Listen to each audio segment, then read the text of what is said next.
Hey, howdy, hey, Navi, army men, humans, whatever else. Meh.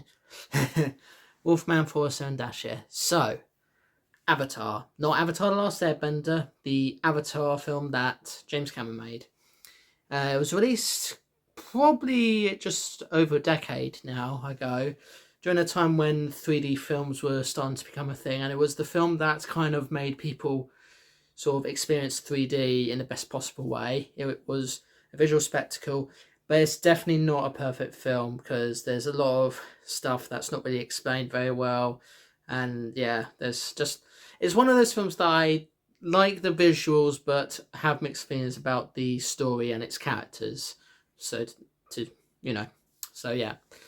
But lately, with me planning these vlogs when I'm talking about what the film was put into a different genre, I actually looked up about Avatar, and it turns out that it borrows heavily from events that transpired during the real American Revolution. Now, those of you that have followed my Assassin's Creed videos will know that I have just finished Assassin's Creed 3, which the past setting of that game is set before, during, and after the American Revolution.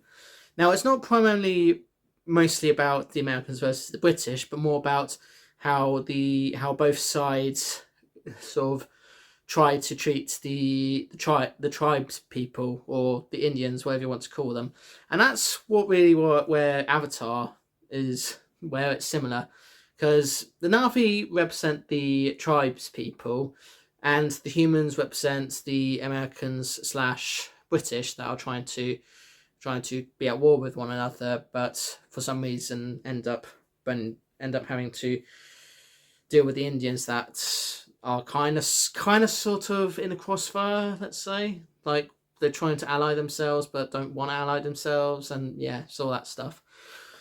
So yeah, that's pretty much how it would have gone. As if it was turned into a sort of historical drama to be exactly like that, it's probably one of the few ones that, even though I thought of as an idea and have read up about it online, I don't think it would work, because it's basically the American Revolution, pretty much, film.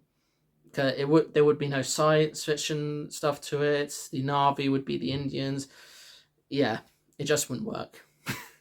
Yeah, there's not really much else to say about it, but that's all I can think of really with that. It just wouldn't work. But it's interesting to see that this film borrows heavily from that, or it sounds very similar.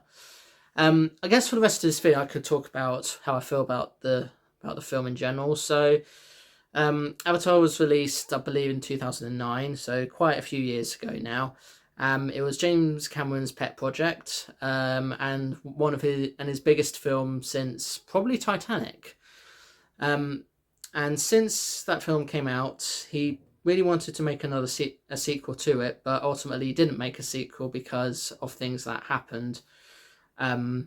Mainly, he didn't make a sequel until just a couple of years ago, because of visual effects that were not really up to his standard at the time. Hence why Way of Water was released many years later. And in that time, Fox, who distributed the first film, also became part of Disney. They got acquired and they became part of Disney, and that's when. And then and among the franchises that Disney wanted to continue with Fox, Avatar was one of them, and it makes sense because they actually do have a themed land in Disneyland Park World, whatever, to do with Avatar. So yeah, that does kind of make sense. So yeah, that's that's the sort of history behind it. Other things that happen that I'd like about the film, yeah, it's a visual spectacle. Acting's okay. Story could do with some work. Questions are obviously left unanswered. I remember in the second one, The Way of Water, they mentioned at one point that the Earth is dying. I didn't really give much explanation about it, and I guess that's probably because James Cameron wants to save it for another film. But then it's like it's already a 3-hour film. You could have just said it already. But yeah, it is what it is. Just trying to think if there's anything else. Lots of parodies of it, and all sorts of other crazy, wonderful things as well. Love the visuals. I think that's probably the strongest point of the Avatar films. It's always the visuals, and one day the rest of it will get better. But for now, as long as the visuals are good, it will still be a success in the box office and on various platforms and whatever. So yeah.